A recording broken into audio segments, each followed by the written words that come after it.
Hello दोस्तों, आप सभी का स्वागत है एनीमे की इस दुनिया में। तो इस एपिसोड की स्टार्टिंग में हारुतो और उसका क्लोन एक दूसरे से बात कर रहे थे, जहां उसका क्लोन उसे एक होने वाले एग्जाम के बारे में बताता है और कहता है कि स्कूल के किसी एम्प्लॉय ने मेरे पास आकर बोला था कि मुझे एंट्रेंस सेरेमनी से पहले एक टेस्ट देना होगा, लेकिन मैं वो नहीं देना चाहता। जिस पर हारुतो पूछता है, क्यों भाई, ऐसा क्यों? तो क्लोन कहता है कि यार मैं इतने दिनों से स्कूल में बंद पड़ा हूँ, इसलिए मुझसे और ना हो पाएगा ये। तो हारुतो कहता है कि हाँ मैं समझ सकता हूँ, लेकिन अब ये मेरा चांस हो सकता है। मैं एग्जाम में सब कुछ गलत लिख दूंगा, जिससे वो लोग मेरा एडमिशन ही नहीं करेंगे।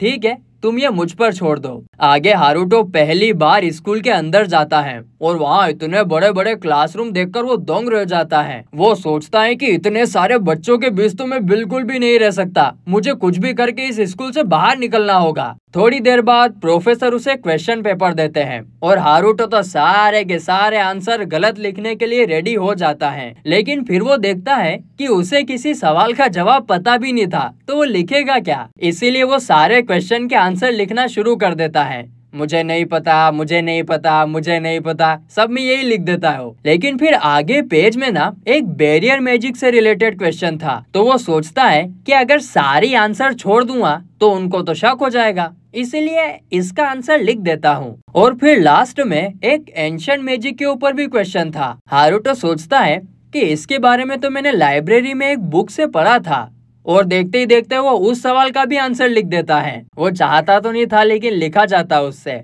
फिर प्रोफेसर कहते हैं कि चलो ये वाला एग्जाम ओवर, अब तुम्हारा माना टेस्ट होगा। हारुतो कहता है कि इतनी मेहनत करने की जरूरत ही नहीं है, मेरा माना लेवल तो सिर्फ 2 है प्रोफेसर। जिस पर वो प्रोफेसर कहते हैं कि ओ बाप रे बाप, आई एम सॉरी, पर ये हमारा रूल है तो हम कुछ नहीं कर सकते, हमको करना ही पड़ेगा। फिर जब हारुतो दूसरे रूम के अंदर जाता है तो उसे कहीं से एक लड़की की आवाज आती है, पर वहाँ पर तो कोई दिख ही नहीं रहा था। तभी वो लड़की बोलती है, अबे ओ भोंदू, नीचे देखो नीचे। और फिर जब हारुतो अपना सर नीचे करता है तो वहाँ एक बच्ची प्रोफेसर के यूनिफॉर्म में होती है। वो लड़की कहती है कि मेरा नाम टी है और मैं इस स्कूल में एंशिएंट मैजिक की रिसर्च करती हूँ, और भले ही तुम मन ही मन मुझे बच्ची समझ रहे होंगे, लेकिन मैं एक प्रोफेसर हूँ, और अगर तुमने मुझको गुस्सा दिला दिया तो मैं तुरंत तुमको स्कूल से निकाल दूंगी। और यह सुनकर हारुतो जोर से कहता है कि क्या सच में तुम मुझको स्कूल से निकाल दोगी? ये देखकर टी कहती है कि तुमने ये डर के मारे नहीं,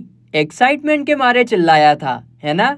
मुझे तुम्हारे जैसे लड़के पसंद है। तभी दूसरा प्रोफेसर टी से कहता है कि वो सब तो ठीक है, लेकिन क्या हम अभी टेस्ट में आगे बढ़ सकते हैं? और इतना कहते हुए वो उसे हारुतो के लिखे हुए पेपर्स भी दे देता है। अब जब टी वो आंसर पढ़ती है तो टी का रिएक्शन बड़ा अजीब सा होता है, और उसका रिएक्शन देखकर हारुतो सोचता है कि शायद मेरे उल्टे सीधे जवाब देकर ये गुस्सा हो रही है। इसके बाद हारुतो अपना मैजिक पावर टेस्ट करने के लिए जाता है, और वहाँ पर टी देखती है कि उसके बैरियर मैजिक वाले क्वेश्चन का आंसर एकदम लाजवाब था, और एंशिएंट मैजिक वाले क्वेश्चन का आंसर ये तो एकदम ही बढ़िया है, ये क्वेश्चन तो बिल्कुल मेरी लिखी हुई बुक की तरह है। और यह सुनकर हारुतो सोचता है, अरे बाप रे, ये तो बहुत बड़ी गलती हो गई, क्योंकि जो बुक वो पढ़ रहा था वो उस ऑथर टी की ही थी। और ऊपर से जब हारुतो अपना माना टेस्ट करता है तो वो तो सोच रहा था कि 1-2 ही आएगा, लेकिन असली में वो इक्विपमेंट ही फूट जाता है, मतलब कि वो तो अल्ट्रा पावरफुल है। अब इन सब बातों को मद्देनजर रखते हुए टी कहती है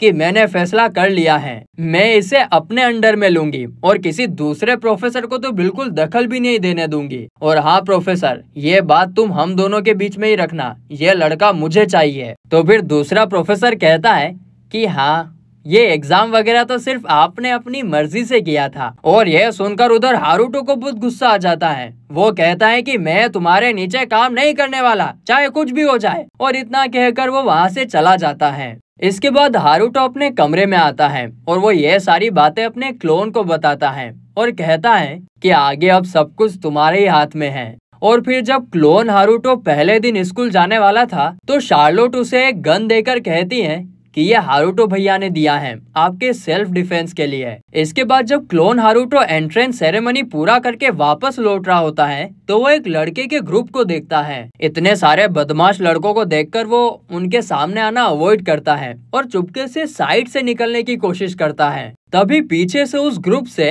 एक लड़का हारुतो की तरफ आवाज लगाता है, अबे ओए सुनो। यह सुनकर हारुतो एकदम डर के मारे रुक जाता है, पर वो उसे नहीं बल्कि उसके सामने चल रही एक लड़की को बुला रहा था और ये वही लड़की होती है जिसे हारुतो ने पहले बचाया था। फिर वो लड़का उस लड़की के साथ साथ हारुतो को भी कहता है कि तुम दोनों की हिम्मत कैसे हुई मुझे सैल्यूट किए बगैर ऐसे जाने की। जिस पर वो लड़की कहती है कि माफ करना लेकिन स्कूल के रूल बुक में तो ऐसा कुछ भी नहीं लिखा हुआ है। जिस पर वो लड़का कहता है कि यह रूल वूल की बात नहीं है, ये मेरा रूल है। मैं तुम्हारा वाइस प्रेसिडेंट हूँ, इसीलिए मुझे सैल्यूट करना तुम्हारे दोनों की जिम्मेदारी है। वो लड़की कहती है कि माफ करना, मैं बस आज ही एकेडमी में आई हूँ तो इसके बारे में पता नहीं था। जिस पर वो लड़का कहता है, ओह अब समझा।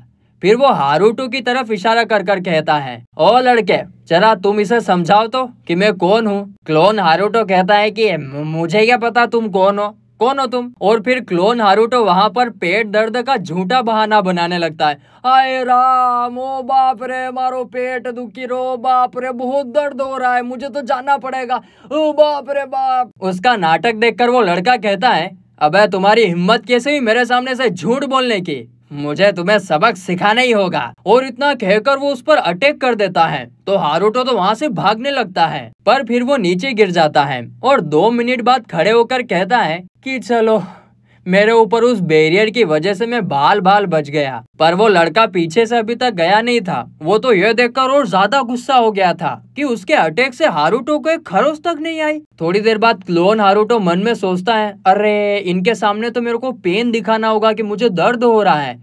हाय राम, मुझे तो 2 मिनट बाद दर्द होता है, बहुत दर्द हो रहा है। लेकिन उस बदमाश लड़के को समझ में आ जाती है कि ये फिर नाटक कर रहा है और इसीलिए वो हारुतो पर बहुत बड़ा अटैक करने जा रहा था। और ये देखकर तो हारुतो जल्दी से अपनी गन निकालकर उस पर फायर कर देता है और इससे वहाँ पर बहुत बड़ा धमाका होता है और हारुतो ये चांस देखकर वहाँ से पतली गली से निकल लेता है कि भागो यहाँ से अब। इसके बाद क्लोन हारुतो रूम में आकर सब कुछ रियल हारुतो को बताता है तो हारुतो कहता है कि आज तुम्हारा दिन बहुत खराब रहा, तुम जाकर रेस्ट करो। इसके बाद शाम होने पर हारुतो को एक लेटर मिलता है जिसमें उस लड़के ने उसे फाइट करने के लिए बुलाया था। तो हारुतो इसके लिए मना कर देता है कि मुझे कोई फाइट वाइट नहीं करनी है। तो वो लेटर लेकर आने वाली लड़की कहती है कि ये फाइट एक नोबल की तरफ से है, अगर तुमने इसके लिए मना किया तो अपनी ही फैमिली का नाम खराब करोगे और अगर जानबूझकर हारे तो उसका अंजाम तो और भी ज्यादा बुरा होगा। तो हारुतो कहता है ठीक है चलो जाओ। इसके बाद हारुतो अपने रूम में से अपने मैजिक से बाहर देखता है तो उसे वही लड़की दिखती है जिसे उसने बचाया था। वो लड़की उस लेटर लेकर आने वाली लड़की के साथ चली जाती है और वो असल में उसी लड़के जो अपने आप को वाइस प्रेसिडेंट बोल रहा था उसके घर पर जाती है और वहां जाकर कहती है कि जो भी हुआ उसमें सारी मेरी गलती है, इसलिए प्लीज ये फाइट कैंसिल कर दो। जिस पर वो वाइस प्रेसिडेंट कहता है कि तुम यहाँ पर माफी मांगने आई हो, लेकिन तुम्हारी आंखों में तो मुझे बिल्कुल शर्म नहीं दिख रही, ऐसे माफी मांगने में कोई बड़ी बात नहीं है। तो वो लड़की कहती है कि फिर मुझे क्या करना चाहिए। जिस पर वो वाइस प्रेसिडेंट कहता है कि अगर तुम्हें इतना ही बुरा लग रहा है तो अपने कपड़े उतार कर हमारे सामने डांस करो। तो वो लड़की कहती है क्या मैं ये नहीं कर सकती हूँ। तो वो वाइस प्रेसिडेंट कहता है कि क्यों, क्या हुआ, मेरी इंसल्ट और इंजरी के सामने ये एक बहुत छोटी सी चीज है, चलो कपड़े उतारना शुरू करो। और फिर वो लड़की मजबूरी में आकर इसके लिए हाँ बोल देती है। उधर हारुतो ये सब होते हुए देख रहा था कि अबे क्या पागल भेंडी लड़की है, क्या है, क्या कर रही है ये। और फिर वो लड़की पूरी शर्म लज्जा में डूबी हुई सब लड़कों के सामने धीरे धीरे अपने सारे कपड़े खोलने लगती है। जिस पर वो वाइस प्रेसिडेंट कहता है कि अगर अकेले नहीं उतार पा रही हो तो मेरे लड़कों को बोल दूं, वो तुम्हारी हेल्प कर देंगे। जिस पर वो लड़की पूरी शर्म में डूब जाती है और मना करती है नहीं मैं कर लूंगी। और फिर वो अपने लास्ट वाले कपड़े भी खोलने ही वाली होती है कि तभी अचानक से वहां पर अंधेरा हो जाता है। ढन टना, टना टना टना, ढन टना टना, ढन टना टना, ढन टना टना। और वहां पर हारुतो नाम का बंदा ब्लैक नाइट बनकर प्रकट होता है। बोलिए हारुतो महाराज की जय। और फिर वो उस लड़की को उसका शर्ट देता है और चिल्लाते हुए कहता है कि खुद की रेस्पेक्ट करना सीखो, तुम छोटी बच्ची हो क्या? मैं तुम्हें स्कूल में भेज रहा हूँ, इसलिए कपड़े पहनकर चुपचाप घर जाओ। और फिर इतना कहकर हारुतो वहां से निकल जाता है। फिर वो उस राक्षस यानी उस प्रेसिडेंट के सामने आता है और कहता है कि हम लोग एक स्पेशल डायमेंशन में हैं और यहाँ तुम्हें कोई नहीं बचा सकता। जिस पर वो वाइस प्रेसिडेंट पूछता है कि तुम कौन हो और ये सब कैसे किया, जिस पर हारुतो अपने आप को ब्लैक नाइट कहता है और बोलता है कि मैं तुझे यहाँ पर तेरे बुरे कर्मों की सजा देने आया हूँ। और तभी वो लड़का हारुतो पर अटैक करने वाला था, लेकिन इससे पहले हारुतो उस पर एक मैजिक कर देता है जिससे वो वहीं पर नीचे गिर जाता है। फिर वो कहता है कि तेरे बुरे कर्मों के लिए मैंने तेरे ऊपर ये मैजिक किया है। तेरा पहला बुरा कर्म बिना बात के कुछ नए स्टूडेंट के साथ फाइट स्टार्ट करना और तमाशा खड़ा करना। जिस पर वो वाइस प्रेसिडेंट कहता है कि एक सीनियर होने के नाते उन्हें सबक सिखाना तो मेरा काम था। जिस पर हारुतो कहता है ओह, तो उन्हें सबक सिखाना ये डिसाइड करने वाला तू कौन होता है? तेरा दूसरा बुरा काम सबके सामने उनके ऊपर अटैक करना और वो भी बिना किसी वार्निंग के। और तेरा आखिरी और सबसे घिनौना काम, तुझे लड़कियों को ऐसे हरास नहीं करना चाहिए और इसीलिए अभी कुछ दिनों तक तू इसी पेन वाले मैजिक के साथ रहेगा। अगर जो तूने मैजिक यूज करने की कोशिश की या इसे निकालने की कोशिश की तो इसका दर्द और ज्यादा बढ़ता जाएगा। मगर वाइस प्रेसिडेंट ब्लैक नाइट की सुनता ही नहीं है और मैजिक यूज करने की कोशिश करता है, जिससे उसका दर्द सच में काफी ज्यादा बढ़ जाता है। तो हारुतो उससे कहता है कि तेरे कान में क्या घोंगे भरे हुए हैं क्या? अभी मैंने क्या बोला कि मैजिक यूज नहीं करना है, फिर भी मैजिक यूज कर रहा है। खैर, आगे जो तू उस फाइट को करने वाला उसे कैंसिल कर दे, क्योंकि वैसे भी तू लड़ने की हालत में तो नहीं है। और चिंता मत कर, अगर तू अच्छे बेटे की तरह रहेगा तो मैं तुझे फ्री कर दूंगा। और फिर हारुतो वहां से अंतर ध्यान हो जाता है, यानी कि चला जाता है। इसके बाद वो वाइस प्रेसिडेंट अपने रूम में वापस आ जाता है और उसे ऐसा देखकर एक लड़की उसे हील करने की कोशिश भी करती है, मगर इससे तो उसका दर्द और ज्यादा बढ़ जाता है। और फिर वो लड़का मन में ब्लैक नाइट से बदला लेने का डिसाइड करता है। और फिर गाइस, इसी के साथ ये एपिसोड यहीं पर खत्म होता है।